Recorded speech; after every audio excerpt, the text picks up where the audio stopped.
ఎల్సిలా books పాడ్కాస్ట్కు అందరికీ స్వాగతం. ఈరోజు మనం మన జీవితాల్లో ఎదురయ్యే అతి పెద్ద సవాళ్లను ఎలా ఎదుర్కోవాలో నేర్పించే ఒక అద్భుతమైన కథ గురించి మాట్లాడుకుందాం. అదేనండి, దావీదు గొల్యాతు కథ. ఇది కేవలం ఒక పాత కథలా అనిపించొచ్చు, కాని జాగ్రత్తగా చూస్తే మనందరి జీవితాలకు ఇదొక చాలా శక్తివంతమైన పాఠం. రైట్.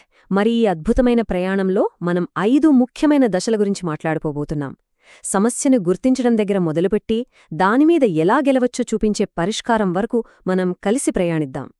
ఈ కథ వేల సంవత్సరాల నాటిది కదా, మరి మనకిప్పుడు దీంతో పనేంటి అనిపించొచ్చు. కాని అసలు విషయం ఏంటంటే, రాక్షసులు అన్నవి కేవలం కథల్లోనే ఉండవు, మనందరి జీవితాల్లోనూ ఉంటారు. ఒక్కసారి మనసులో ఆలోచించుకుంటే మనందరి లైఫ్లో కూడా ఏదో ఒక రూపంలో గొల్యాతులు ఉంటూనే ఉంటారు కదా.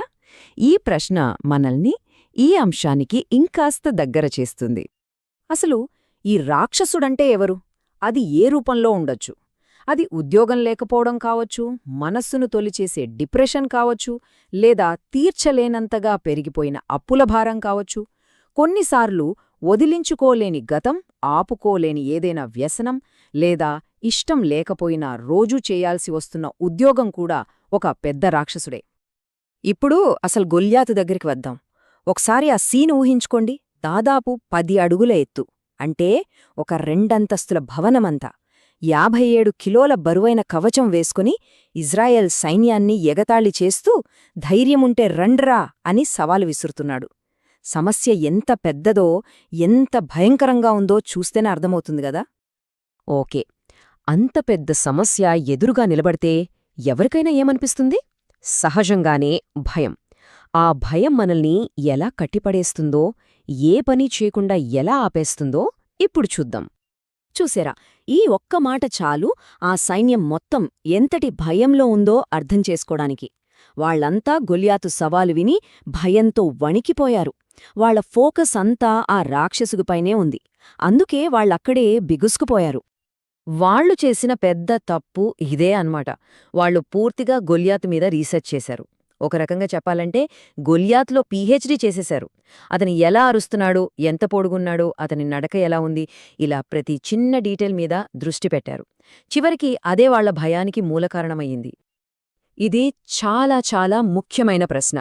మన జీవితాల్లో మనల్ని భయపెట్టే సమస్య గొంతు మనకు బాగా వినిపిస్తుంటుంది, అది మనకు బాగా తెలుసు. కాని ఒక్క క్షణం ఆలోచించండి, మనకు వినిపిస్తున్నది ఆ ఒక్క శబ్దమేనా? దాన్ని మించి ఇంకేమీ లేదా? ఇక్కడే కథ మొత్తం మలుపు తిరుగుతుంది. రైట్, ఇక్కడే కథ మొత్తం మలుపు తిరుగుతుంది. అసలైన పరిష్కారం వైపు మనం వస్తున్నాం. అందరూ రాక్షసుణ్ణి చూస్తుంటే దావీదు మాత్రం వాళ్లందరికంటే భిన్నంగా చూశాడు. అతని ఆలోచన విధానంలో వచ్చిన ఆ మార్పే, ఆ షిఫ్టే యుద్ధం ఫలితాన్ని మార్చేసింది. దావీదు సీన్లోకి ఎంటర్ అవ్వగానే అన్న మొదటి మాటలివి. గమనించండి, అతను గొల్యాతు ఎంత పొడుగున్నాడు, ఎంత బలంగా ఉన్నాడు అని చూడట్లేదు. అతను చూస్తున్నదేంటంటే, జీవముగల దేవుని సైన్యాన్ని ధిక్కరించడానికి తను ఎవరు అని. చూసారా, అతని ఫోకస్ సమస్య మీద లేదు, దేవుడి మీద ఉంది. ఈ తేడాను మనం ఇంకాస్త స్పష్టంగా చూద్దాం. ఒకవైపు ఇజ్రాయెల్ సైన్యం, వాడు ఏం చూశారు? 9 అడుగుల రాక్షసుణ్ణి. ఏం విన్నారు? అతని బెదిరింపులు. వాళ్లకేం కలిగింది?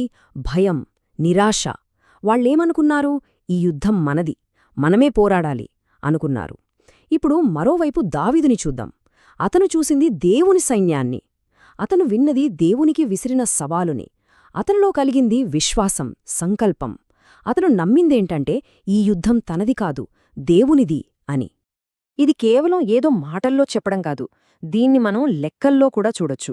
దావీదు మాట్లాడిన మాటల్ని మనం విశ్లేషిస్తే ఒక ఆసక్తికరమైన విషయం తెలుస్తుంది. అతను గొల్యాతు గురించి కేవలం 2 సార్లు ప్రస్తావిస్తే, దేవుడి గురించి ఏకంగా 9 సార్లు మాట్లాడాడు.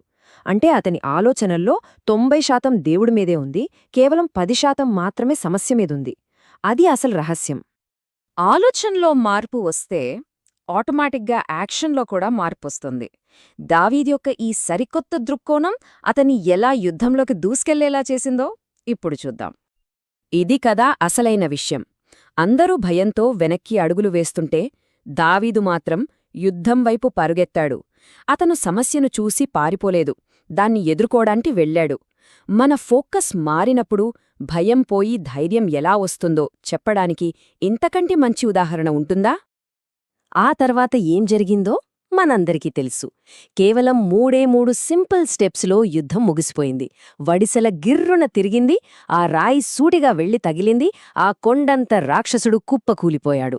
అంతే, విజయం ఎంత వేగంగా ఎంత ఖచ్చితంగా వచ్చిందో కదా! ఈ మొత్తం కథ, ఈ మొత్తం విశ్లేషణ ఈ ఒక్క వాక్యంలో ఇమిడి ఉంది.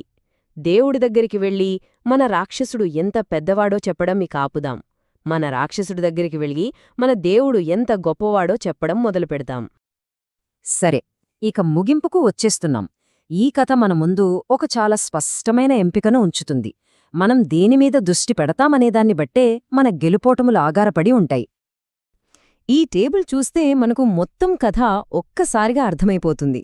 ఇజ్రాయెల్ వాళ్ల దృష్టి ఎలా ఉంది? వాళ్లకు భయం, ఓటమి కనిపించాయి.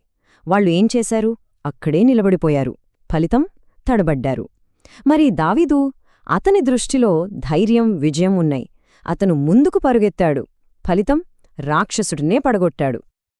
అయితే ఇక్కడ మనం ఒక ముఖ్యమైన విషయం గుర్తుంచుకోవాలి. దావీదు ఏమీ ఒక సూపర్ హీరో కాదు. అతను కూడా మనలాంటి సాధారణ మనిషే.